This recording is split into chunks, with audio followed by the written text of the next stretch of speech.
Good evening. I'm Armando Cuellar, President of the Weslaco ISD Board of Trustees. This board workshop is being conducted pursuant to the Open Meetings Act.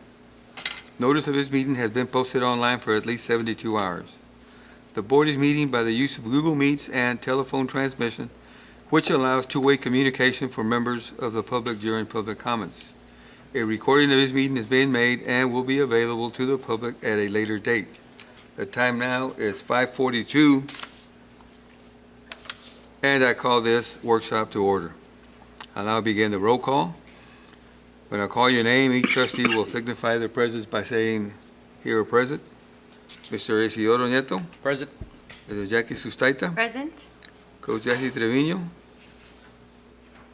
Dr. Jaime Rodriguez. Mr. Mark de los Santos. Mr. Andrew Gonzalez. Myself, Armando Cuellar. Let the record reflect that we have enough board members present. We don't need a quorum for a board workshop, so we will continue.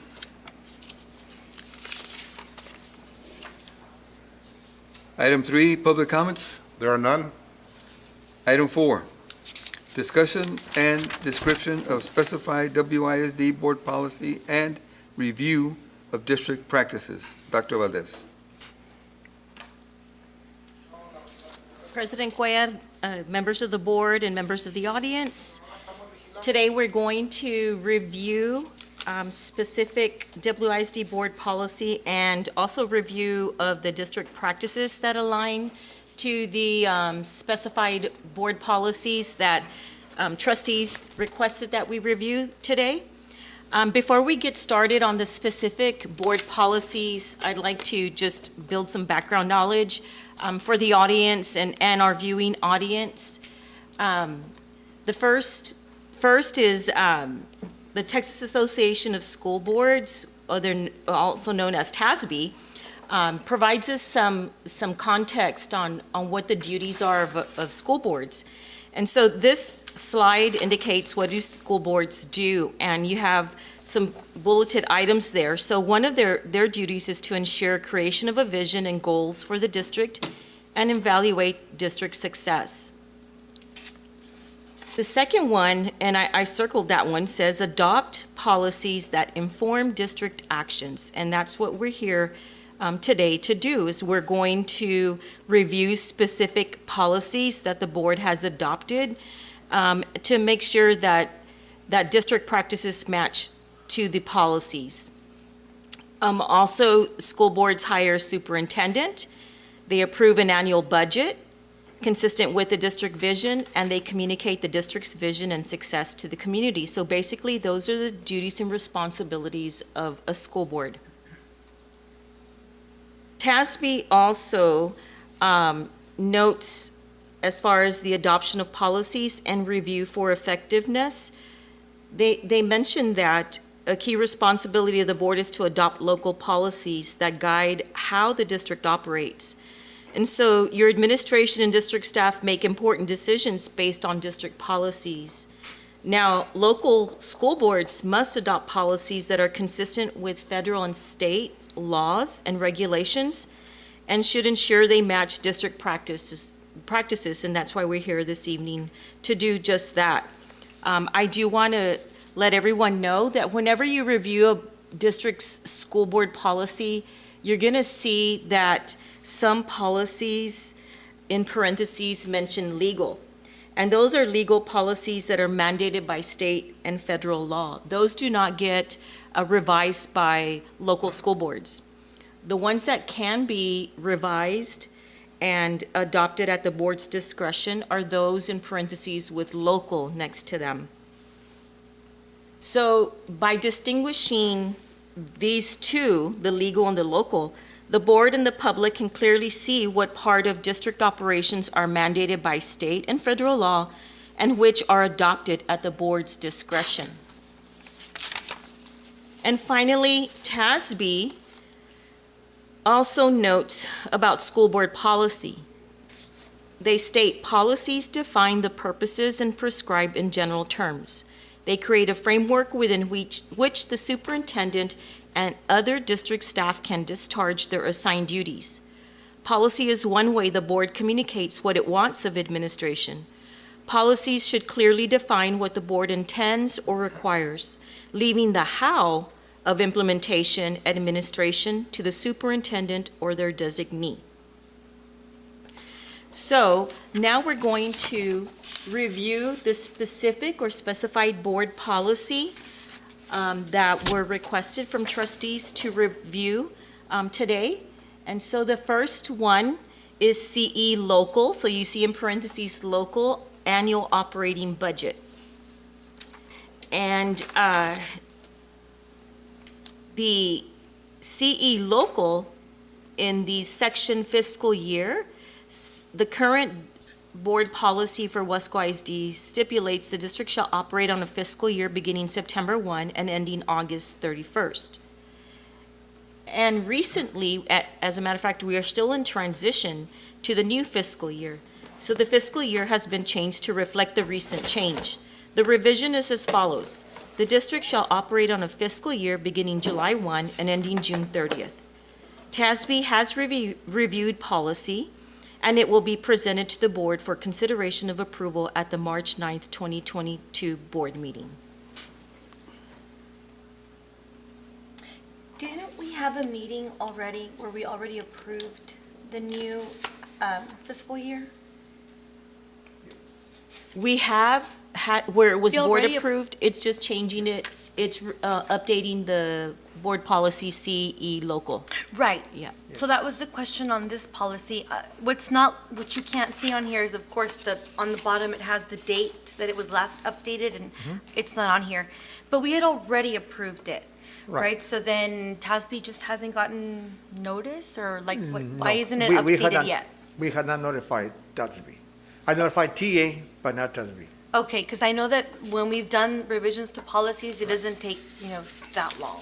Correct. So- And we had it, like Dr. Valdez said, we're in transition. If we were to change it now, we'll still not be in compliance to that, because it will begin with July 1 to June 30 of the following year. Right now, we're September 1 to June 30. We're on a 10-month transition, which would not apply with either one of those two. But now I have not notified TASB. Okay. So this transition is for this coming July. Right, so July 1, they'll kick in with that. Correct. And Dr. Garcia has notified TASB already. So, and then it'll say updated July, whatever, for the new. Right. Okay. Yes, so TASB has been notified, and they have provided the language, which is noted there, and it'll be brought to you Okay. next week. The next policy is FOC legal. So this is a state mandate, state law on student discipline, particularly in reference to placement in a disciplinary alternative education setting. And just want to note that policy is adopted from TASB. WISD does not have a FOC local policy. And just so everyone knows that the designee is the campus behavior coordinator. On the next slide, I do want to note and bring to everyone's attention that it is stipulated in the 2021-2022 WISD Student Code of Conduct, and it references the length of placement. It is on a case-by-case basis on the duration of the student's placement.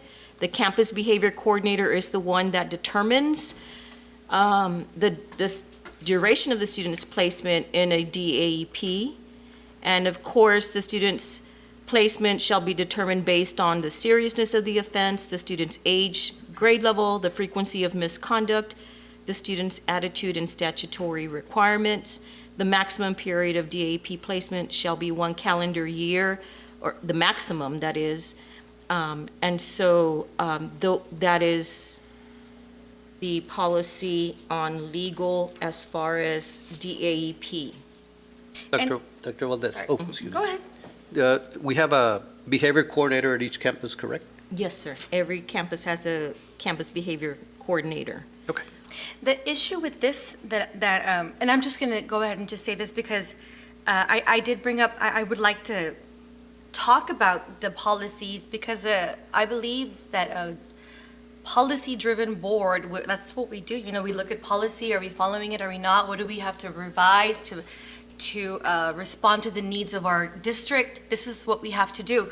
And so just, these are a couple that caught my attention because in class, this is what I have to do every week and look through them. And I was literally reading through every single one. But what caught my attention on this one is the words, in the student code of conduct, there are guidelines. But I looked in the student code of conduct and we don't have guidelines in our student code of conduct. And that's the problem with this policy that I identified, that yes, we have like you said, a designee, but the problem is the term that the kids are at DAEP should be listed, or some kind of guidelines should be in the student code of conduct, and they are not in there. So it's just left to kind of like, well, the principal here says this and that principal says that, and it's to everybody's opinion. We don't have the guidelines set in the student code of conduct. So that's where we have to go back to the student code of conduct and revise and add the guidelines that we need there. Yes, the student code of conduct is also taken from TASB. Correct. So that's taken from their model. And I know that we looked over it earlier this year, and what did we have to add, and what did we, it's board not adopted, we don't make it, like you said. We just, yes, this is what it is. But we can add and take away and do things that we need to, correct? That's correct. And sometimes you can either have it as administrative practices in a district, you have your board policy, you can have board regulations. Board regulations are not adopted by the board. Those are designed, executed, and implemented by district administration. Right.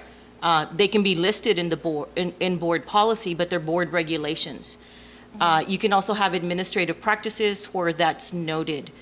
But we can research on whether, with TASB, we can research whether we would stipulate in the student code of conduct the guidelines. But we do have those guidelines are established through Dr. Sergio Garcia's office as far as placement, duration, and that goes through Assistant Superintendent for Administration and Support Services. If I read the sentence, if I may, it says, if the period of placement is inconsistent with the guidelines in the student code of conduct. So what that's implying is you guys have them in your student code of conduct, but we don't. All I can tell you is that in reviewing that, and I went ahead and called TASB and asked them specifically that question. I'm not sure if what you're asking, if we can put the specific, because what we do is we follow the Chapter 37, right? We get a guide and it'll say for this infraction, it's going to be this, but they never ever give us any, and I understand your point. You're saying that the guidelines that it talks about, it's not in the student code of conduct. That's what you're saying. So, are we talking about guidelines as far as days, amount of days, or? Well, it says here, the way I'm reading it on the legal policy, if the period of placement is inconsistent with the guidelines, so let's say a kid gets, in trouble for drugs, that's 10 days. If a kid gets in trouble for skipping, that's 5 days. It has to come with a consequence, correct? Isn't that what a guideline is? Well, that's what I'm saying. There are no guidelines in the student code of conduct. We're not given any direction from TASB as far as how many days are going to get. Right. That's pretty much left up to the behavior coordinator, okay? Right. And so I did check with other districts. I just didn't do it this time. We're always, talking to the other, my counterparts at the other districts. As a matter of fact, I talked to one of them today, and I asked him specifically, these guidelines, and he said the same thing as far as we adopt the student code of conduct based on what the state sends us. Now, we can be more specific if we want to add that on there. As far as the guidelines are concerned, we can do that. I think what happens a lot of times is that, since there's a lot of flexibility, we're just concerned about putting something specific, and then that's going to bring about some more concerns with parents. So, and actually what brought this up is concerns with parents. This is why I focused on this policy, because there are concerns about this. And we need to have a better, the way we structure the behavior, whatever we're responding to the plans, because there are problems. A more consistent. Consistency, that's where, the importance. you know, I know there's a student, and this is just an example, there's a student over at Weslaco ISD that gets caught for vaping, and he's thrown in at Horton for 35, to whatever the limit is, 30 days. And then we have one at the other school, at High, gets caught, and he serves 15 days. So Right. that's where the inconsistencies come in, and what are we really showing the students? I mean, it's happened. Well, I don't know, obviously, to Yeah. those And I totally exact understand. details. You know, as a matter of fact, when I first started doing that, I started checking into other districts, 6, 7 years ago. Because in my mind, I said, okay, well, how many days is it for this, and this? But then if we go back to this part right here, and the reason why there's so much flexibility is because of this statement right there.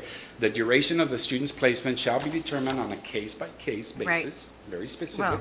Well, yes, Seriousness. I understand that, Doctor, but if they both commit the same crime, and one's serving 30 days and the other one's serving 15, well, there's obviously something wrong there. It's not. Yeah, but they also look at the other things like it says there. So I don't, okay, so just so that, and I'm not sure how much you know about the way that we do it here, and then, of course, the way they do it in other districts. So the principals recommend, they'll send me their placement request and say, my job is just to make sure that they are following the Chapter 37 guideline that says, for this incident, it's going to be either a discretionary or a mandatory. We are left to decide how many days, okay? And then on that, it says, you're going to take each student on a case-by-case basis, and you're going to look at all these things: seriousness of the offense, the student's age and grade level, the frequency of the misconduct, the student's attitude, which to me is very, very vague, Yeah. and also, of course, the statutory requirements which we make sure we follow.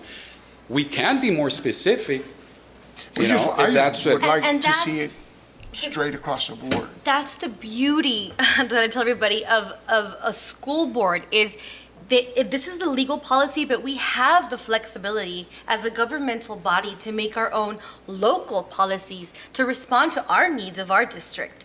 So just because they're giving us the flexibility doesn't mean, well, you guys, it's just here. No, we have the ability to make the local policy and stipulate exactly what it is, because that's what we're supposed to do. And I will add, as far as, since vaping was brought up, right, and it's a concern throughout our country on the increase of that with our adolescents. But I will tell you that every case is different. So in the cases that were reported to you, I don't know of the specifics, how specific the parent or the individual who communicated was, because you can have different scenarios. You can have a student who was in the possession of a vape pen that is not labeled with anything, and there is no admission by the student. You can have another case where you can have a vape pen that is labeled THC, and there is admission of by the student. You have very different scenarios that come into play. And you can have even where you have a vape pen that's labeled THC, there's no admission, and we have to send it off to DPS for testing. So you have very different scenarios that come into play. And so an example would be that if there's no admission, there's no labeling, it's an e-cigarette, that's what a vape pen is, and we have to send it off for DPS for testing, that's going to be a DAP placement. And in some cases where there is admission and it's labeled THC, the student, and it's a child, the student has admitted to it, then JJAEP, right? And so you have very different cases that come into play. You just have to the parent needs to be very specific. And so to be fair and consistent depends on each case, right? And the duration of their stay. But the recommendations do come from the principals and the campus behavior coordinator as far as placement and also in the removal, the exiting of the placement.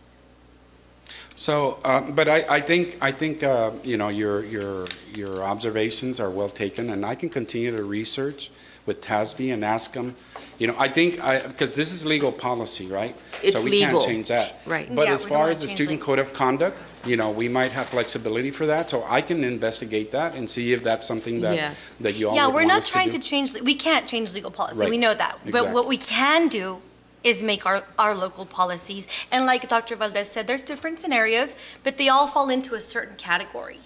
You know, Right. they all are gonna fall somewhere. And wherever you fall, that's where it is. It has to be consistent. So what I did at the very beginning, which I thought I was doing, you know, something great, and then I turned out that they said, no, you can't do that.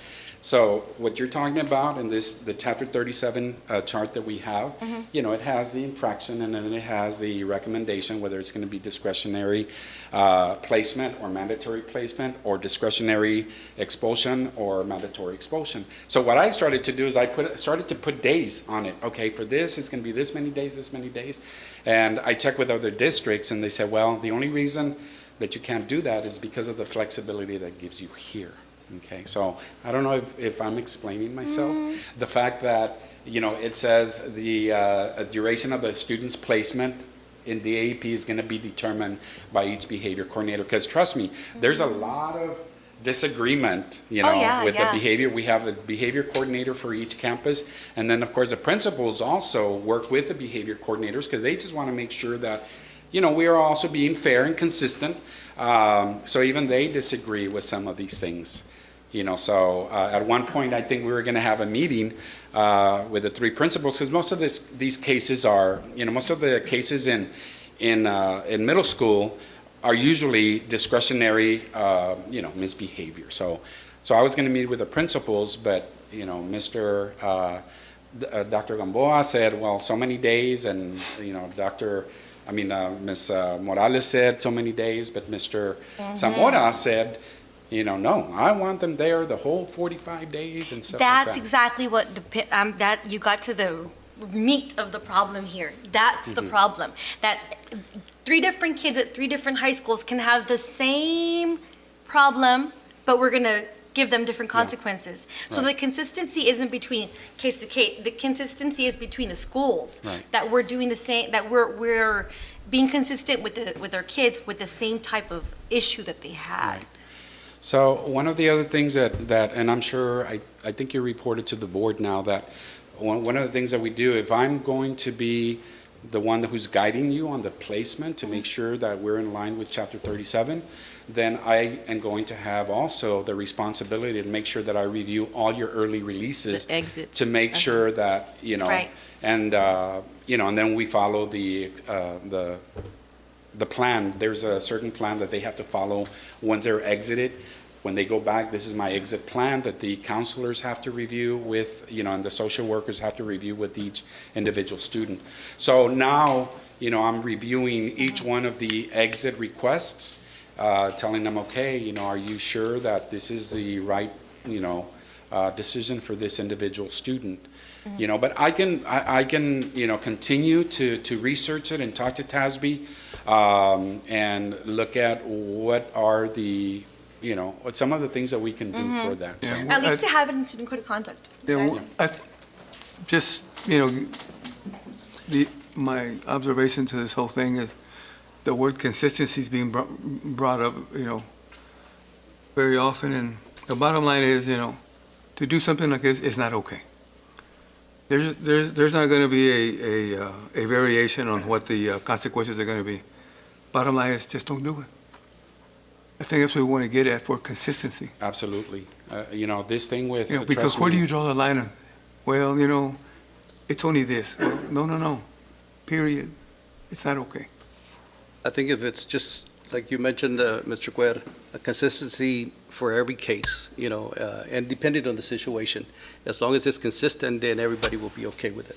What's going to help us is that the school resource officers, which are law enforcement, will in the near future receive field testing kits. Mhm. So they will be able to determine, evaluate the substance, the oil, whatever it is, and determine whether it is, if it contains THC, there on the spot. So they'll be able to make that determination. Law enforcement has not had the field testing kits, but they're being purchased, and I was informed last week that they're in the process of getting those to us. So that will remedy the inconsistency on case by case. It'll be tested right then and there. And I totally agree with you, Mr. Staita, as far as the parents are concerned, because I get those calls all the time. As far as the, the placements and the exits and all that. So, and so I do get the calls, and trust me, I'd like to say, yes, you know what? Sorry, 45 days is 45 days. Correct. Well, we get the calls too, Doctor, and along the lines of that is the consequences. If you were assigned 45 days and you're being released at 10 days or 15 days, who makes that determination? Are you going to be making that determination now, or are you going to be involved in that exit? I'm already involved. When a situation arose back in December, to kind of try to, get a grasp of what is going on with these early releases, I said, well, you know what? I'm going to go ahead and, before you release them, I'm going to go ahead and sign off on it. Just like I have to sign off for them to go over there. And I don't know, I know that I can't make a decision as far as the placement. All I can do is just review to make sure that it's in line with the discretionary mandatory placement, based on Chapter 37. But now I am involved. They'll send me a recommendation for early release. I look at everything, grades, everything, and then we determine that. But if we're going to be very, very specific, then that's something that I have to research, make sure that we're not going to be violating anything because of the policy. Yeah, no, I mean, you say they're giving us the flexibility, they're saying, you guys take care of it, it's on you, so, yeah, we can definitely research, and if we can have something local and Absolutely. include some more detailed guidelines in our student code of conduct, so we can go back and tell parents, hey, it's in the student code of conduct, you have to go back in there and read it, it's not coming from me or him or you, it's in the rules, and that'll make it a lot better to understand for everybody. Yeah, and we can do that so that way and we'll check with TASB on, it could even be a board regulation. Most school districts, I did a random sampling, don't have, they just have the legal portion of this policy. Austin ISD does have a board regulation that stipulates like no probated removals when it's a mandatory placement. So it would be a board regulation, but we'll verify that with TASB. Right, and I'll compare student code of conducts with other districts and see how they have it set up as well, so. And one thing that I just Definitely. kind of want to say that's always been in my mind, I know that's important to check with other people, but I've always been in my mind, it doesn't matter what other people are doing, we're going to do what we need to do for our community. Whether 1,000 other districts do it or one other district does it or no one does it, whatever we need to do, we can do it. That's true. The ironic thing, though, is that TASB checks with other districts. Whenever we verify, whenever we're getting language, a draft, a crafting of a certain item or whatever, they check what districts and so we just do it just as to provide additional knowledge, to build our knowledge. We don't do it to say, hey, because we know we're WESCO. We're WESCO and we do the WESCO way, right? But for us, it's just to gain personal and professional knowledge of other districts. TASB might come back to us and use us as an example, I never know. Yeah, so So I'll it's just for provide us to grow. Yeah. I can provide some information on the board update on that, Mr. Okay. Staita. Thank you. Thank you so much for looking into it, appreciate it. And Doctor, since we're talking about DAP, obviously I was there for a semester as a teacher, and I don't know if it would fall along this line here, anywhere in here, but just the repeat offenders. It seems like they don't go and stay away. They go and come back and then come back again, and there's a concern there that needs to be, that we need to pay attention to and address as well. And we are. Thank you, Mr. Trevino. Yes, we do that. And it's very interesting when I get a request for placement, I look at the name and say, okay, this name sounds very familiar, and I'll go back to my log, and yep, they've already been there. Doesn't happen that often, but yes, it happens. Especially the discretionary students, the misbehavior, the skipping, and things like that. Usually with the drugs, it doesn't happen. The recidivism is not as high when it comes to drugs, so. No, I was there that semester, and unfortunately, some of those kids, a lot, I mean, Yeah. out of the 20 kids that I had in my classroom, I'd say about a third of them ended up coming back, which is too many, during that same Right. semester. So Yeah, and most of them were for the same problem. So, A possible resolution for that would be district implementation with fidelity on restorative practices. That's what the research shows, that restorative practices built in, implemented in a district will provide some type of relief from having the repeat misconduct.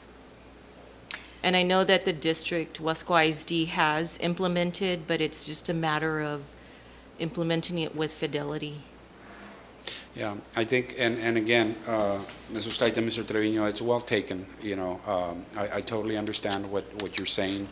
I think a lot of times what happens is that principals, even the middle schools, I don't know if they're on, I don't think so, but a lot of times what they want to do is they want to get the kids back, But number one, they've been out for a long time, so it's like, okay, you know what? Let's just teach them a lesson and send them there for 20 days for the discretionary.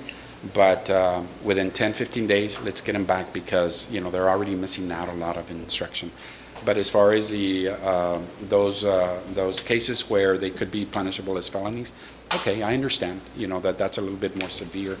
So a lot of times they want to get some of these kids back, so that they can, continue to get an education, so it's. One more question now that we're on the disciplinary. I was told to ask a couple of weeks ago, I've forgotten. Are we having ISS in schools right now, or did we not do that this year? Yes. Because I was told we weren't. Yes, so. We are? Okay. From what I understand, there's only one campus that doesn't have it. Oh, Okay, okay. and I've recommended that, the principal, it's up to the principal, so. Okay. But yes, so what we do is in the chart that I told you about, the chapter 37, it'll tell you the infraction, and it tells you, you can do this, this, or this, okay? If it's discretionary, first thing that you can do is, of course, meet with the parents, detention, ISS, and then as it gets, as they continue to repeat the infractions, then they start to do OSS, 3 days OSS, out of school suspension. Sometimes they bring in the parents to shadow the kids, and then the very last thing they recommend is the placement. Okay. All right. But we'll look into it, definitely. Sounds good. Okay, the next policy for review is CH Local Purchasing and Acquisition. And that is the, specifically with an example of, PSJA's ISD's Code of Silence. And Mrs. Ustaita, you, Yes, I saw that you put it in the Everybody green, has a copy yes. of- So in our green, Dr. Valdez, in our green folder, I asked her if she could give us a copy of PSJA's policy, their local policy, and then ours too, because I know that the audit that we had in response to the audit, there was a lot of conflict of interest, points to be made. So as I was going through different districts' policies as part of my assignments in class, I noticed that only PSJA, I don't think anybody else in the Valley, but PSJA did have this code of silence in the purchasing and acquisition policy, and I started reading it, and I just thought, wow, this would really curtail a lot of the, not doubts, but a lot of the things that we talk about, the issues that we have here, the way that PSJA has their policy set up, it makes sense. I mean, it's really specific about vendor relationships, conflicts of interest. You guys can read through it later, right? But this is the reason why I told Dr. Valdez, maybe we can look into this and talk about if we would want to add something like this to our policy to, like a Yes, corrective action plan with what we saw in the audit and the Yes. issues that were brought up. And it is, right, it's an option that you have to include it in local. Where we have it is obviously in the documents, right? So for example, I provided a sample of an RFP, this one specifically for athletic supplies and equipment. And there's a paragraph that's highlighted and says, further, I affirm that after the opening of this proposal, I or any representative of my company will not discuss the contents of this proposal with any person affiliated with Weslaco ISD other than the purchasing director or his designee. Prior to the awarding of this proposal, I understand that failure to observe this procedure may cause my proposal to be rejected. So it's in every RFQ or RFP, but like you said, Mrs. Staita, if you want to put it into local policy, you could. I just thought it was a good idea to have a policy, but we can talk about it later and, if we want to. Yes, and if there's Add any revisions or that you want to make to policy, we'll note it, and then we can bring it forward to y'all for Next. board consideration. Okay. Yeah. Now we can. You would just let us know if you want to include, Okay. okay. Yeah, I would, if the board members can go home and just read through it and see what you think Yeah. about it, and if it would benefit us to have in our policy, and then we can discuss it next time. Yes. And we'll surely bring it forward for Okay. y'all, for consideration of your approval. The next one is DCE Local Employment Practices, Other Types of Contracts, and this one references non-Chapter 21 contracts. So I did list on there that non-Chapter 21 positions can be noted in the WISD compensation plan, and that's the 200 pay family. So if you look in the compensation plan, it's listed in the 200 pay family. Or we can provide the board a separate list for your approval. So it's your wishes, however you want us to proceed, whether you want us to note it on the compensation plan that it's, that these are the non-Chapter 21, or when we bring forward contracts, if you want a separate list, just so it's listed. So it's up to you how you would like for us to present that to you. I think, after having the TASB salary study would also help us to really understand. And I don't know when this list of non-Chapter 21 was last looked at or made, this list approved by the board. I remember asking Dr. Canales, where's the list of the board approved positions? And she just couldn't find it. She said, I don't know where it is. No, it's always the 200 pay Yep. family. Okay, They're administrators who are non-instructional, and that's the 200 pay family. okay. Uh-huh. So then, I don't know when the last time was that the board revised it. Do you know when was the last time? It's anytime we review the compensation plan. So I have HR here. You can. Yeah. So basically, when this question had come up and we've discussed it, so we looked at it, when contracts were presented last April, you get basically a list comes out or a memo comes out and it says the following positions. And then it'll say, basically, for example, it'll give you a pay grade, it'll give you the individual, then it'll say either professional or non-professional. If it says non-professional, basically all that's saying is that's the non-Chapter 21.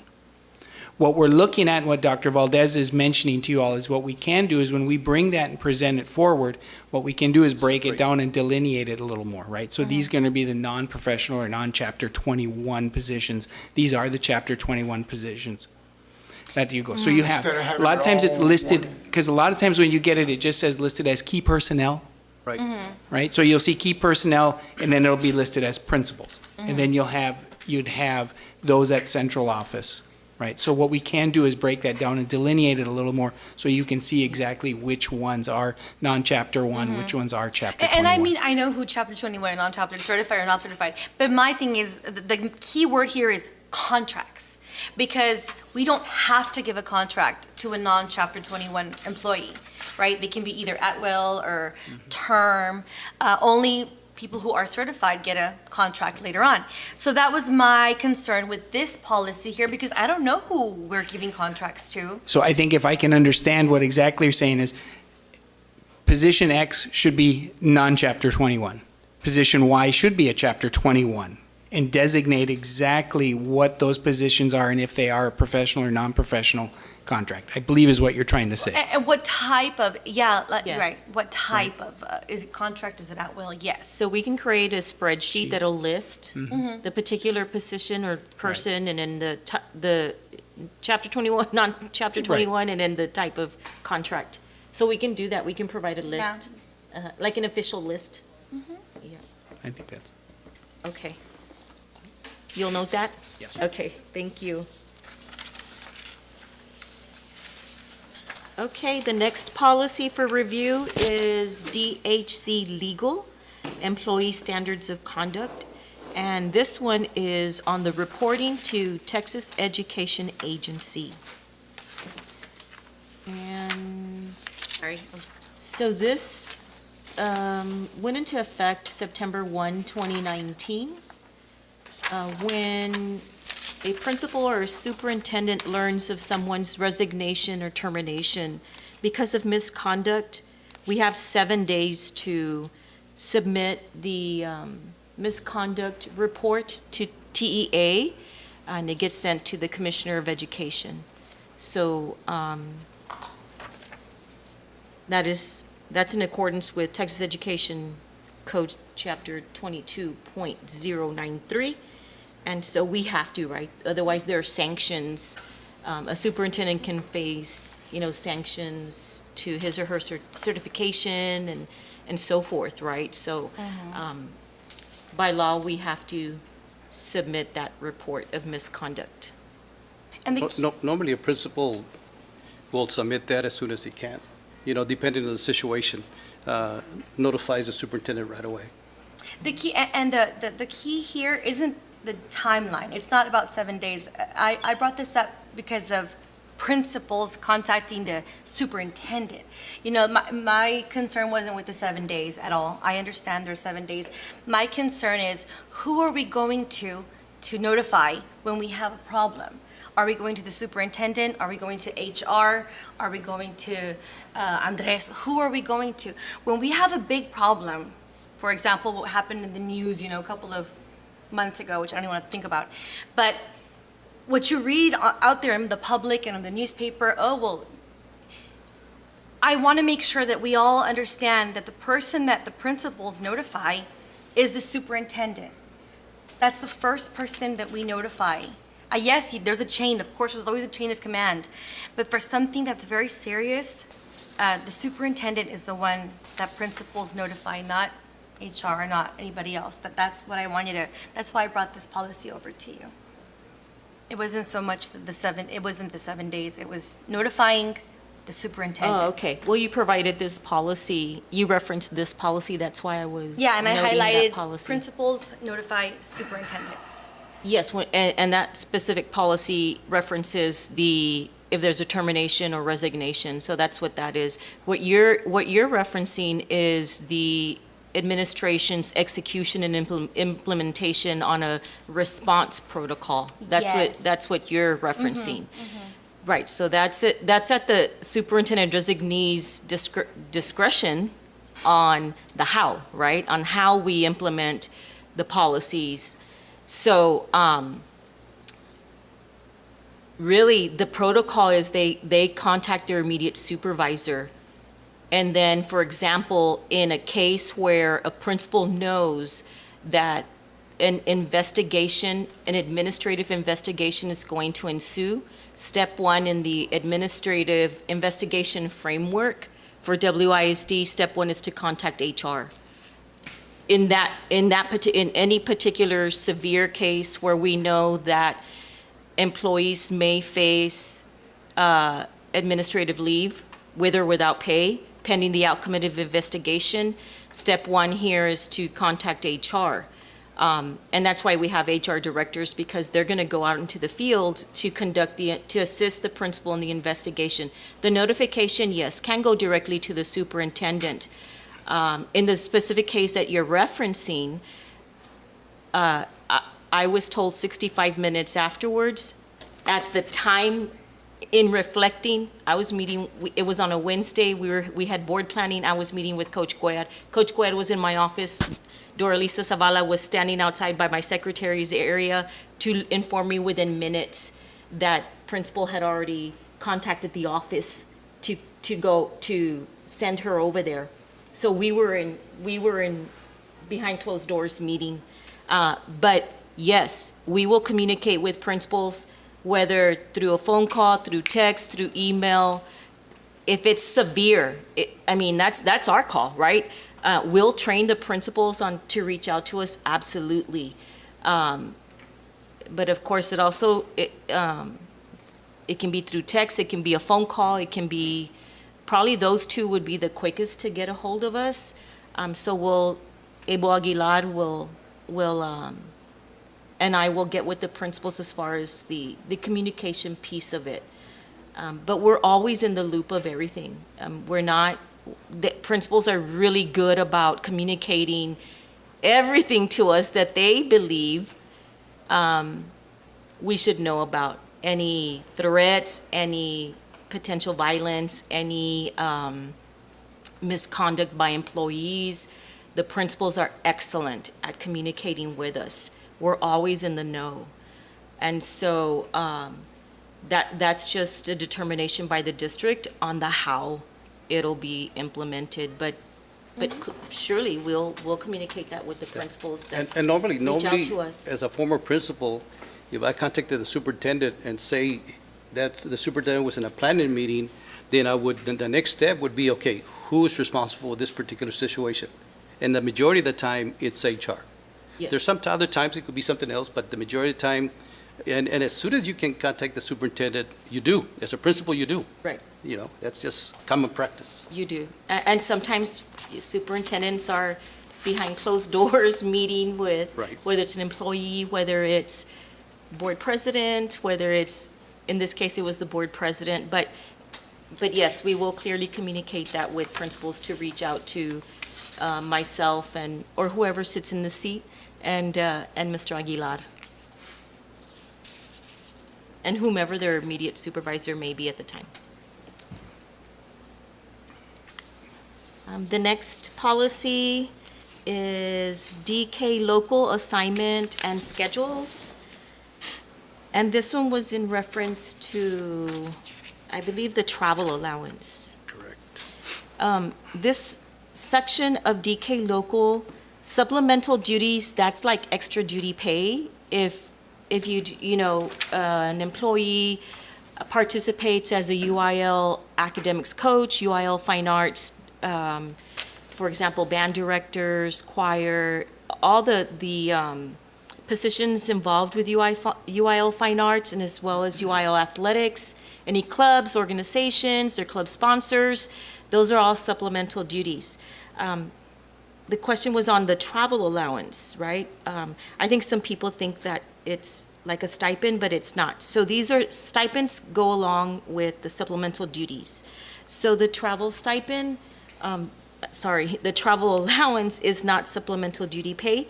The travel allowance is part of the district's contractual obligation to the employee.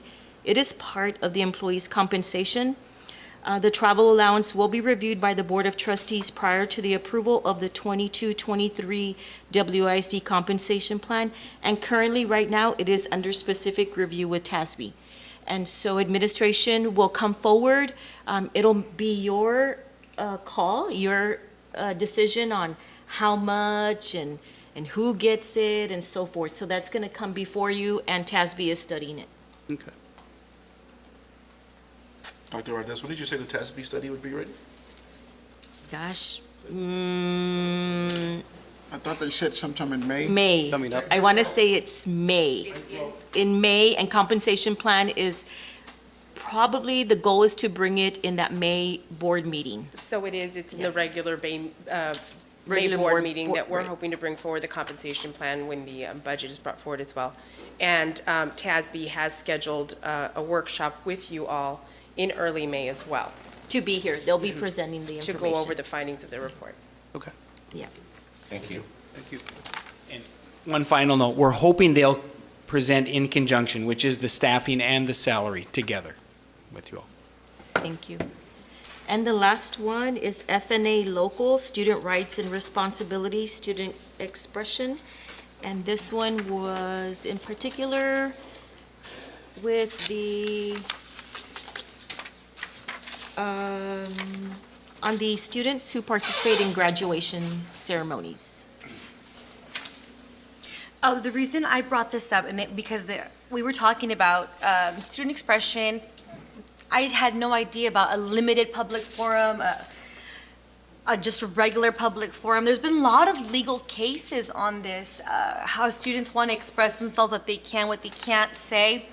And last year, I know Dr. Gamboa is here, and I had no idea. And when I saw this, I said, oh my gosh, I didn't know, and I don't know if Dr. Gamboa knew also. We had a student who wanted to talk at graduation, and it was the first year, I believe it was the first year that the seniors were out the whole year, didn't get to talk to their whole class. And this senior, he was a student council president, Mr. Weslaco, top 20, and a leader. This was a leader at his school. And he said, I really want to give a speech. And I said, well, talk to the principal, go talk to him. But there's already routines and whatever we haven't, placed already for our graduation speeches. So his student was told, no, I'm sorry, there was already people who are assigned to do the speech. But when I saw this policy, and we were talking about it in my legal class, how a limited public forum, and I think that's what it is here, there's criteria that the students can, if they meet certain criteria, they can speak at graduation events with this limited public forum. So this is why I brought it up, and I said, wow, I had no idea. And I just brought it up just for our reference, because if it happens or, something, and you have another student who comes up and says, can I please speak? If you meet the criteria and you are volunteering, then yes, you can use it as a limited public forum. But this is the reason why I brought this, because I had no idea it even existed. So that's why I brought it up. It's just something out of the box that we're not used to. We wish, I think the high school principals would attest to this. They wish they could fit in as many of our graduating seniors to be able, that are eligible, right? To participate in commencement exercises. It's just for the time, right? There's a time limit and so I would say it's, talking to the high school principals is really like tradition. Wasco High has their, of course, their, they have NHS president, they have the third ranking student, of course, valedictorian, salutatorian, and so it's really been tradition, right? I know I spoke to Dr. Gamboa, and Dr. Gamboa says, I'll ask for volunteers, and that particular year, he had plenty already that had. We wish that we could accommodate all. And actually, it was supposed to be class president, and I remember because it was my daughter's school, but it wasn't the class president, it was the vice president, I think, that did it. Yeah. So the class, you could. Yes. But it does say here, only student council officers, class officers, that's it, of the graduating class. It does go, I do have that paragraph, the excerpt there, where it does stipulate that it can be, specifically for graduation. I don't know if you have it there in your, where it says the others that can participate include NHS, third ranking student. I don't have it, I can't see it in front of me, but there's an additional list. It's not here. It's not in that one? No, Okay. it just says. Yes, there student are council or class additional officers. listed that can participate. Oh, okay. And Dr. Gamboa is here, he and can the fill way you it in. works, I do know. And the way it works is that pretty much the way we do it, at least, and like Ms. Dr. Valdez was saying, Wasco has their traditions, we have our traditions. And the way we usually do it is that we usually give the opportunity for the senior class officers to get the opportunity to go up there and speak. In this particular situation that we're talking about, the class president was also the salutatorian. You know what I mean? So the vice president took that role and responsibility. Now, we usually, if a student wants to speak, if they give us ample time, we usually try to fit them into the program. But in this particular situation, it was one of those things where the program was already set, you know what I mean? And it was gonna be one of those things that somebody would either have to be stepping out because of the nature of the speech that he wanted to give. It was a closing ceremony. Traditionally, the president is the one that closes the ceremony as they're giving a speech to the class, and then they close out the ceremony, which is why we decided to move forward as far as the speeches and the program that was actually set in place. Let me tell you something, just stuck in my brain, that graduations this last year, the smallest, I think it's the smallest high school, I don't know if it's CTE, the smallest one out of all the high schools. I think their graduation was the longest of all the high schools, even though they were the smallest high Correct, school. correct. Because they, they talked and talked. So do we have we're not gonna have every single kid talk, of Correct. course not. But there's no set, it has to be an hour and a half and that's it, we're done. Correct. Everybody you have the flexibility. Correct. And you have the flexibility as the principal to do, for what Correct. you think is fair for your campus. But the leadership that we want to build and that we want to promote in our kids, we have that. Correct. And I just felt like we were shutting that leadership off. So I just want to promote, that's what we're all Correct. about, the leader in me. And hey, you want to, this is coming from your heart to do it, do it. It's okay to step out of the box sometimes a Correct. little bit. And yes, it's tradition, but you know what? Things change, and tradition, you just refine it, and Correct. it's still tradition.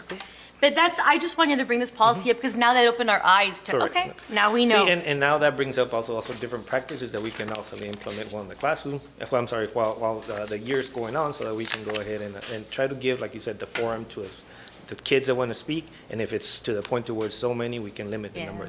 Yeah, it's limited. Correct, limited number. And of I don't know members. if, a lot of them would want to speak publicly, but. Not everybody can go up there and actually speak. Yeah, no, I so, think but it's a good idea, just to Correct. promote that.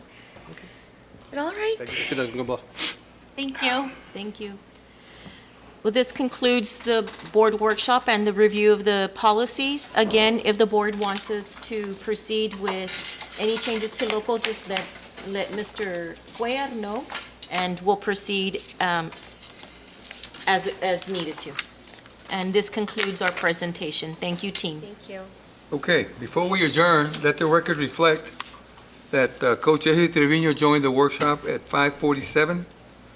Dr. Jaime Rodriguez joined the workshop at 6:01. It's a mess at 7:30. And Mr. Andrew Gonzalez joined the workshop at 6:29. Item 5, adjournment. I'm trying to make a mess right now. So Don't move, we have it. So the time now is 6:38, and we are adjourned from the workshop.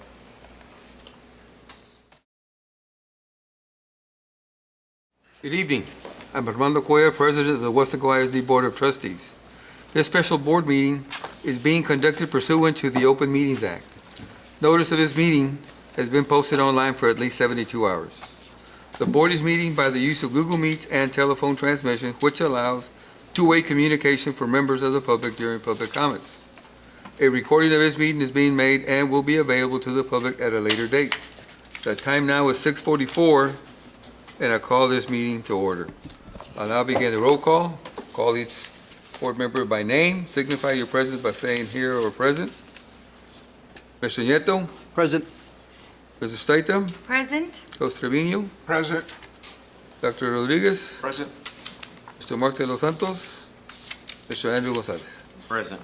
Let the record show that a quorum of board members are in attendance. Item 3, public comments. We have one. There's one. Okay. Come forward. State your name and give your address. First of all, Happy New Year to every single one of you. I haven't been given the privilege to say that, especially to you, Mr. Board President, since you go way back with my family. First of all, my name is Mr. Edward Mejia, as every single one of you all know. My Okay. address is here. Once you give your address, then I need to read the formality. Oh, yeah, I'm sorry, go ahead. And then Who you knows will better have than I do? Go ahead. You will have the floor. Thank you. Okay, pursuant to the Texas Open Meetings Act, the Board of Trustees may not deliberate on any comment made by a member of the public on a subject that is not included on the agenda, posted with notice of this meeting. As per the Texas Attorney General, the scope of board discussion for a subject not part of the meeting agenda is limited to only a proposal by a board member to place the subject on a future board agenda. Specific factual information or recitation of existing policy may be furnished in response to inquiries, but the board shall not deliberate or decide regarding any subject that is not included on the agenda posted with notice of this meeting. Audience participation at a board meeting is limited to the portion of the meeting designated for that purpose. At all other times during a board meeting, the audience shall not enter into discussion or debate on matters being considered by the board, unless recognized by the presiding officer. No public comment presentation shall exceed 5 minutes. Any disruptive behavior by any speaker may result in the speaker's removal from participation in the meeting. Please be mindful of using names or personally identifiable information, as there is no immunity from defamatory comments while participating in public comments. You may now proceed. You have the floor. First of all, as I was trying to finish, my address is here at 721 East Torito Street, here in Weslaco. First and foremost, and I'm not going to take up the whole 5 minutes because I don't think I need to, but I'm just going to address, and I know your upcoming items are on grievances, so I want to come in front of you all to say that I'm very irate and disgusted on the level of behavior that some people on the board have done to myself and prevented me from coming forward to attend the meetings, and it's ridiculous in nature. I was served the last time with a criminal trespass warning, as you can see here, and today I was prevented from coming in just because of my political background and who I support. That should not have any bearing on what goes on in this society, because y'all were censoring what I need to believe in, what I believe in, and that's coming to these meetings publicly. These meetings are for the public and not for one individual in itself. And I feel like y'all have been violating me since day one, since I was served with that ridiculous notice weeks ago. I'm also wanting to have a grievance with the superintendent, and she has failed to return her phone calls to me. And I'm here asking for the same attention that y'all give the same person, whether it was Edward Mejia or Joe Blow Nobody. And I've been trying to get that for weeks upon weeks, and I have not been given the attention because, of course, we just went through a heated district attorney race, which, of course, I was a part of. But that being aside, I mean, I just want the same level of attention that you all would give the next person next in line, if it was me or not. And I have not been given that, and that's not right. So I want to hear from someone from this board or the district and be granted a grievance, because I have much to say on the level of treatment I've been given by you, the representatives of this district, that we the people elect. Those are not your seats, they belong to the people. And the fact how you all have been using it against me for political retaliation, it's not right. And it's about time that the truth comes out. And I'm here today just to voice my concerns and the way I feel, because it's I'm not going to tolerate it. I'm not. Enough is enough. To be throwing the police on you is one thing with no bearing whatsoever. So I expect to be given the same level of treatment as anybody would be, versus if it was me or not. That's all I'm requesting.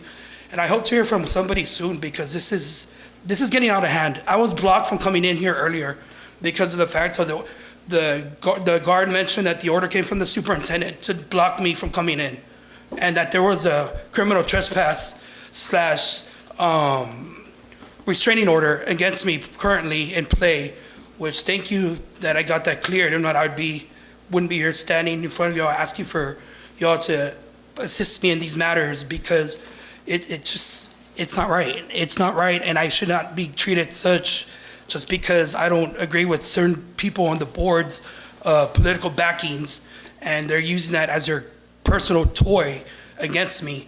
So with that being said, I demand and I expect to be given a meeting and a grievance hearing with the superintendent before her departure, because of the fact I know that y'all are also looking and recruiting a superintendent as well.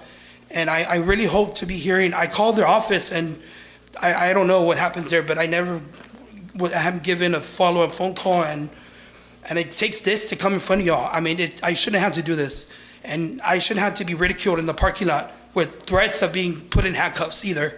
And if it wasn't for your school board attorney getting a call, I would probably not be in here today getting the opportunity to speak.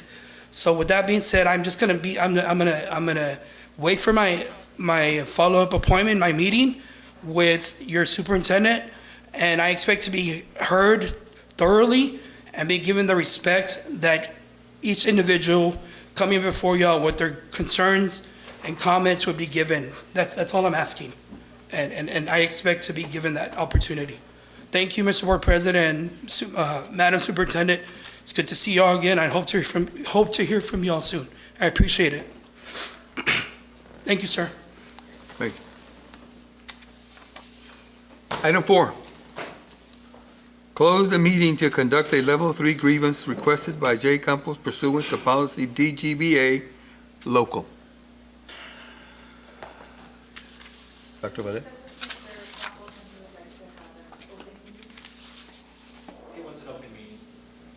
He wants this to be done in open meeting? Okay.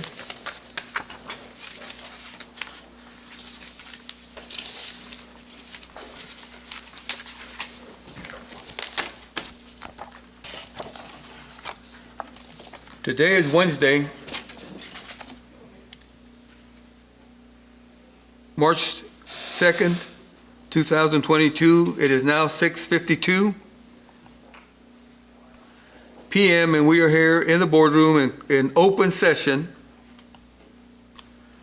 at the Weslaco ISD Central Administration Office Building for the purpose of conducting a Level 3 complaint hearing requested by Joe Michael Campos Sr. pursuant to Weslaco ISD policy DGBA local. My name is Armando Cuellar, President of the Board of Trustees, and I am going to be acting as the presiding officer of this hearing. I will conduct this hearing and I will be the final decision maker regarding the procedures today. The members of the Board of Trustees will be the decision maker on the grievance. The attorney representing the board at this hearing is Mr. Eloy Sepulveda. Let me announce that an official record of these proceedings this evening is being made by audio recording. Those Weslaco ISD board members present for this hearing are Mr. Isidoro Nieto, Mrs. Jackie Sustaita, Jesse Trevino, Dr. Jaime Rodriguez, and Mr. Andrew Gonzalez. Board members sit as a panel of judges. Board members may ask clarifying questions of the parties after the presentations. For the record, the board previously convened in an open meeting and announced that a closed meeting would be held to hear the grievance. In this case, it is open. I'll now cover some basic rules applicable to the hearing. A, because of the recording, only one person talks at a time, no interruptions. B, objections shall be addressed to me for my decision. The attorneys and parties are not to argue with each other. C, any disruptive behavior by any member of this room will result in his or her expulsion from the hearing. Whether I give any warning is in my discretion. D, the hearing participants should conduct themselves with common courtesy and respect for the rights of others. E, this is not an evidentiary hearing, and I will make procedural rulings to the best of my ability. There will be no questioning of the board or any witnesses during tonight's presentation. I will now instruct the parties regarding the procedures to be followed during this hearing. Each side shall have an opportunity to make initial presentations, which shall be limited to 10 minutes each. The following will be the order of the procedure. Grievance presentation. This may be done by the grievant or his advocate. This presentation shall include a clear statement of the complaint, the remedy sought, and the reasons and evidence in support of that position. Administration's presentation. This may be done by the administration or their advocate. This presentation shall include a clear statement of the administration's position with regard to the grievance complaint and reasons and evidence in support of that position. And finally, the rebuttal or closing. This is an opportunity for the grievant first, then administration to address the position of the other party and make a closing statement. This time will be limited to 5 minutes. All questions of procedure should be directed to me for decision. All parties in attendance, other than the board and the board's counsel, need to identify themselves for the record. If any party is a licensed attorney, please indicate so during your introduction. Will the people present for the grievance side please identify themselves and their role, title, and position?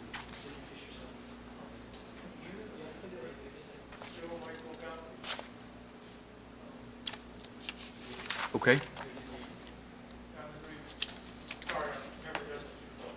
Thank you, Mr. Campos. And will the people present for the administration side please identify themselves and their role, title, and position?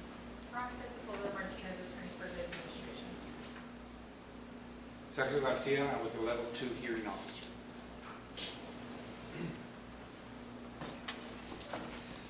As part of the record of his level 3 grievance, the superintendent has supplied each board member with copies of the grievance record. The official record of his grievance shall be comprised of the following. First, the recording of this level 3 hearing. 2, the documentation related to this grievance which has been supplied to the board and all parties. And 3, Weslaco ISD Board Policy DGBA legal and local. If there are any objections to the record, I will consider them at this time. None? Any questions? Grievant, you may now make your presentation. You have 10 minutes. At the 9-minute mark, Costa Rica will let you know that you have a minute left.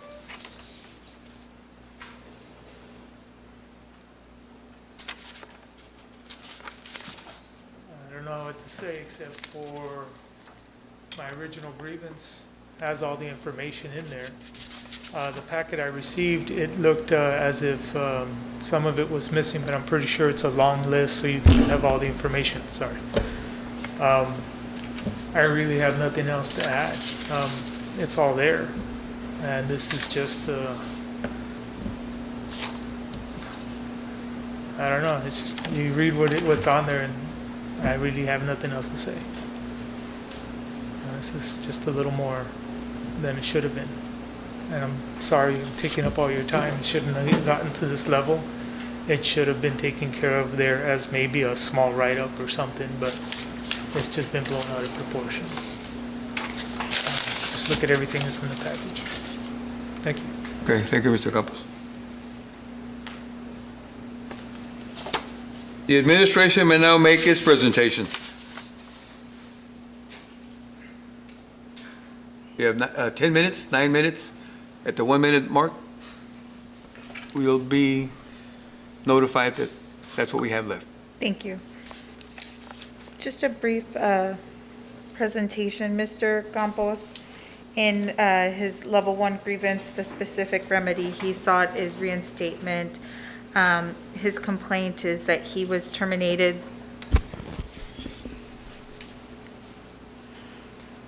off of a verbal coaching from February without any written or nor verbal write-up prior nor after.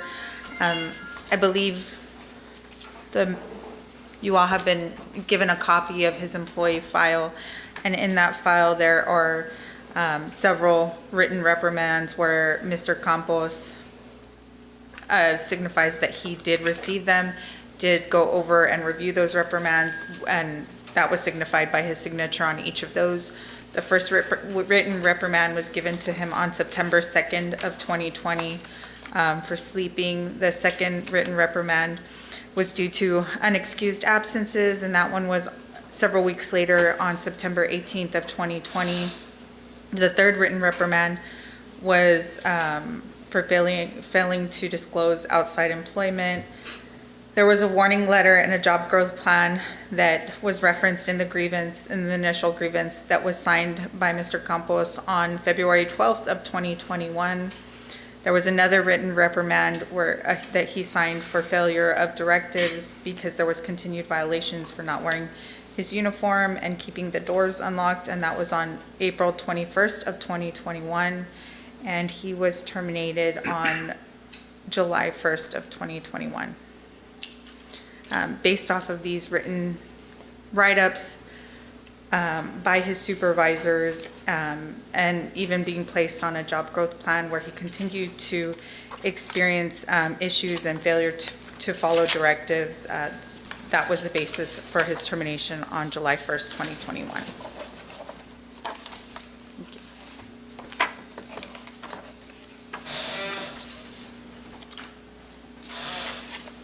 We now will have a rebuttal or closing. Mr. Campos, you may make your rebuttal. Your closing statements, you have 5 minutes. Again, like I started before, when I saw the package, I didn't think that was the full package because it's very incomplete. I know you all are familiar with Melissa Escalon. She was in charge of it before. First of all, when I first started, I advised her that I was a police officer and that I do have another job, but this was going to be the priority. I've been a police officer since 2008. When I was interviewed in 2013 here, it was openly disclosed that I was a police officer. Her being a constable knew that I had employment as a police officer in the Ed Couch Police Department. All right, I am still a police officer with the Ed Couch Police Department as a reserve officer. Only because y'all schedule the way she would schedule me sporadically, it was impossible to keep this employment and that employment at the same time. Reserve officer is not a paid officer anymore. I go in to help as an auxiliary officer. Big pay cut, only to keep this employment. Now, she would sporadically, again, change my schedule. I was at this school, I was at that school. Last, I stayed assigned to South Palm Gardens as a public safety officer. They drop in students, the amount of students they have there, to the point where they have like 1 or 2. So there's no, like if they can use me somewhere else, they would. On many occasions, I would deliver packages to you, gentlemen, because they would use me as the rover. Again, sporadic scheduling, understood. Sometimes it came about to where she changed the schedule, forgot to advise me, I wouldn't come in, and I would tell her I didn't know. David Montemayor can attest to that, because I thought you guys had the whole package. Now all of her write-ups, those 3 write-ups that she mentioned, were by her. Because one day she scheduled me, she really needed me to come in, but she didn't advise. So then she tried writing me up for that, and the other 2, sleeping. They had added cameras onto the units because I was acting as a rover to her. Right before I took my nap, I did say, I am going on my lunch break. That's it, and I spoke to the camera. Didn't think I had to, but I just tried backing myself up. Sure enough, she took an excerpt a couple of minutes later from that and tried writing me up for being asleep in the unit during my lunch break. Didn't know, again, maybe I was trespassing on the vehicle or not. I'm sorry, I'm not trying to be sarcastic, but I didn't know that was a no-no. But again, she tried writing me up for that. Now, she was still pissed off for both of those things. Pardon my language if it's inappropriate or whatever, but she then tried writing me up for being a police officer on the side as a side job and not advising. It comes out in my interview on 2013. Ms. Wells, she asked me as a police officer, will I overstep my grounds or allow the administrator to do what they do? And I go, hey, you guys do what you do. I'll back your play. I'm an employee. You're in charge of the school. And it's in there. So if you guys look at that, 2013 during my interview, speak to Ms. Wells, everybody knew that I was a police officer. Her as a constable, I worked alongside her as a police officer on side gigs. So these three things, I rebutted. I did a grievance on that, and that was taken care of. But for it to be small, minute things taken out of there, it's sad. They're taking it out of context to show that I'm a repeated offender of certain things. The only thing I'm guilty of is trying to just question, not even officially demand anything. But when I started at East, because they moved me around, I was helping as an auxiliary officer for Melissa. She tried forcing me to go to nights, and I told her I can't go to nights. If you had all the paperwork, you'll see what she's done. And she's no longer with us for all the misuse of authority that she's done. But I'm not trying to put her down or anything, and I didn't want to bring it out here in this case right now. But unfortunately, you guys don't have the full story, and they want to take minute parts of it. All right? There's a lot more stuff that's very emotional that's happened to me. I lost a wife because of my scheduling. All right? There's a lot of stuff that's happened because of her. And she knew that I didn't quote-unquote get along there at East only because of the policies they have there. It's a closed door and policies there. All right? They have permits for students. They don't enforce that. Kids are doing donuts in the middle of the damn parking lot. They tell me to turn away and go to the other side of the school. So All right? you have 30 seconds. Well, again, if you guys have all the paperwork, if you guys look at everything, you'll know. Guard check does not work. Now you guys replaced it, thank God. I was drenched in sweat. I took off one of my shirts because I was drenched in sweat. Later on spoke with David, hey, I'm sorry I did that. I'll bring 2 shirts. Once I drench one, I'll switch it out, let the other one dry up, and I'll wear this one. Again, not defiance to the uniform, but the conditions there, they're sad. And with the closed door policy, this is all in retaliation to that. That's it. Time's up, sir. All right, sorry, thank you. Mr. Campos. The administration may now make its rebuttal presentation and closing statements.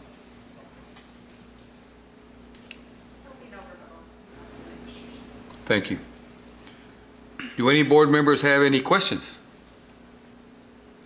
I just want to confirm, you started with us in 2013, or he started with us in 2013? Yes, sir. 2013, I believe. I might be mistaken, but I believe it was 2013. 2013, okay. And I have been an officer since 2008, and I still am a police officer. Okay. Thank you, sir.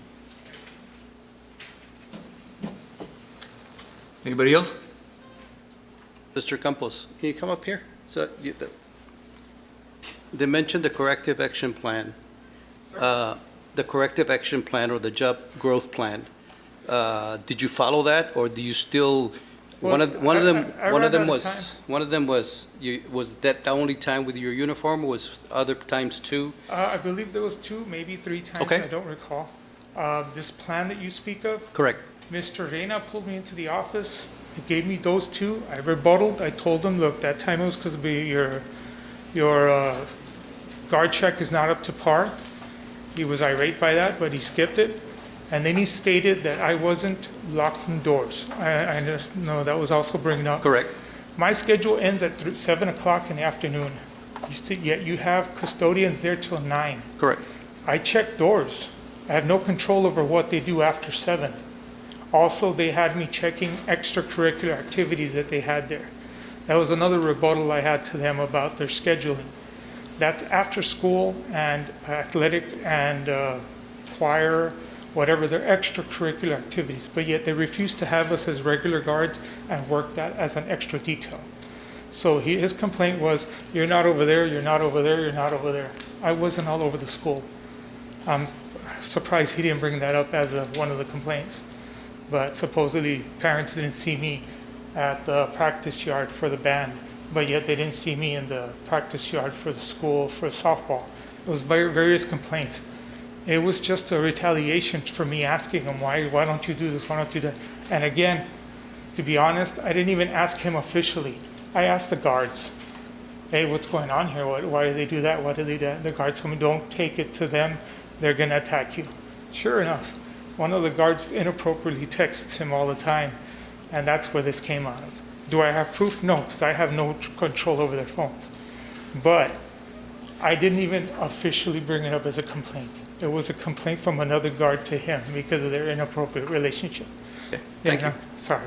No problem. Thanks. I have one question, sir. You mentioned other write-ups in 2020. Is that correct? Because I'm not sure when her write-ups were. It was in her retaliation to me telling her no, that I can't go to nights. Okay, She would have me work during the summer, again, from South Palm to go help her out with various things. I had no problem helping her out. But after a while, she just tried forcing me to go to nights. And I told her I can't go to nights. I'm in charge of 2 daughters. We had the loss of my wife the year before, and I've just been struggling. But it didn't affect my work. I mean, to know the whole story, you'd be surprised how I'm working here. okay. All right, Thank you. thank you. Mr. Campos, Yes, sir. Go ahead, Jim. you started sometime in 2013. You've been working with the district for 5 to 6 years before the write-up started. Well, How was, well, you see, I've worked east before, a little bit with, right before Dr. Cantu took over, and we bumped heads, but I tried to just stay away from them, and they moved me.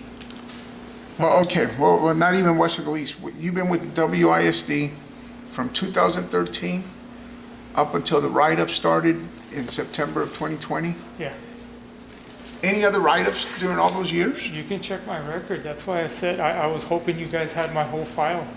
I mean, I might have had a couple of verbals, but it was just, and I don't mean to say this disrespectfully, but some people here, some administrators, you just close door policies. You can't tell them, hey, maybe you shouldn't be doing this. Hey, this is against the law. And we all know it's happened without me airing anybody's dirty laundry, and then there's just some things where I tell them, well, I'm sorry. We just didn't work out, and they moved me to another school. So I'm not gonna lie, there's just some people I didn't work with, but as a police officer, when I go into a situation, if I'm part of the problem, I tell them, hey, let me back off, let another officer take over.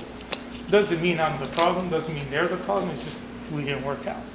Yes. And if you look at my record, I have no write-ups. I mean, if you talk to people frankly, they say I'm a hard person to talk to, but I do my job. And in this little, I don't know which statement that he put, I think it was, I'm not sure. They just stated that I was a danger to students throughout these actions, and that's false. I'm still a police officer. I'm no danger to anybody. And yeah, I mean, taking off a wet shirt, I mean, that's a no-no, but I did it for a reason. You guys know all the guard checks have been revamped because they were not up to par. And in the grievance, where they let me go, I know it says that the principal from East did it, but it wasn't. It was Reyna in retaliation to his closed door policy. And again, I have nothing against the guy. I guess he does the things he does, and that's it. I can still work with him. I've been in Ed Couch since 2008, and people know Ed Couch isn't the best place to work. But even then, I have not been arrested for anything. I don't do wrongdoings, and I avoid commissioners that might want me to do what they don't do or whatever. I don't know. And I know this is open, and I just don't want to air out nobody's laundry, but I don't feel that this should have been a termination. I still belong to South Palm Gardens at the time. In fact, when they decided to do this, I was already helping out at Memorial. I wasn't even part of East. I don't even know why they had to do that. So you're currently employed still by WISD? well, I'm with Ed Couch Police Department as a police officer, but I'm still reserved. So I'm technically employed. I'm not making any money right now. Okay. And this is, I mean, if you look at everything that happened, it's just an overreaction by somebody who has a closed door policy. And it's sad. Because I was already at Memorial, helping out at Memorial when I received the letter to get terminated. Okay. And technically, I was lent to Memorial, and I still belong to South Palm Gardens, waiting for their students to build up again. Thank you. Thank you. Thank you, Mr. Campos. Mr. Campos, I just got one question. Yes, sir. Your unexcused absences that were in your file for, in September, was that due to the conflict with your work in ELSA? No, it was due to my health. There were some times where my sugar was really high, and I called in, but I was scheduled before any administrator was at the school, so they considered that inappropriate or what have you. So, but that was during with Reina. The other one was with Melissa, again, and I rebutted that with the grievance as well. She changed the schedule on me and didn't advise me. I was given the schedule the day after, and I didn't show up at the right time. And in fact, in the write-up, it says that I showed up to work and started cleaning up in the parking area. I mean, I was just helping out. Nobody was there when I showed up. So I just started cleaning up. Then later I found out I wasn't scheduled, so I left. And I came back later on that night. So she's writing me up for cleaning up when I showed up to work at the inappropriate time, I guess. Okay. Thank you. Thank you. Any more? Thank you. The level 3 grievance presentations are now concluded. I will now review with the members of this board the process for reaching a decision in this case. Having heard the level 3 grievance, the board has several options. 1, the board may vote to grant the remedies requested. 2, the board may vote to deny the remedies requested. Or 3, the board may vote to grant in part and or deny in part any or all of the requested remedies. The board shall now consider and deliberate the issues and record before us. When all members of the board have completed considering and deliberating the record, the issues and evidence presented, we will meet again in open session for action, if any, on the matters presented in this hearing. The board will now deliberate in private. We will exit. Time is 7:18. The time now is 7:45 p.m. and the board has reconvened in open session with regard to the level 3 grievance requested by Joe Michael Campos Sr. Does any board member have a motion? Make a motion to table the item. Okay, we have a motion by Mr. Andrew Gonzalez to table the item, Second. and a second by Mrs. Jackie Sustaita. Let's take it to a vote. Signify your approval by saying aye when I call your name, or no if you don't approve. Mr. Nieto? Aye. Jackie Sustaita? Aye. Coach Eddie Trevino? Aye. Dr. Jaime Rodriguez? Aye. Mr. Andrew Gonzalez? Aye. Motion carries to table the item. The time now is 7:46, and we're gonna, Item 8. item 8, adjournment. So moved. We have a motion to adjourn, and the time now is 7:46. We are adjourned.